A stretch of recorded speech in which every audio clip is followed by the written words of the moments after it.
So I'm going to show you what this iRobot Roomba vacuum cleaner can do. If I just push clean right now, you will see that it will get started. It'll exit from its docking station and we'll start cleaning the house.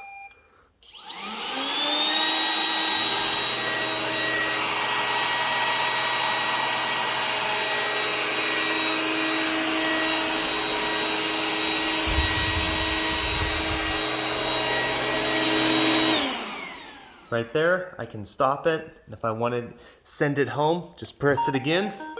It'll make a beep.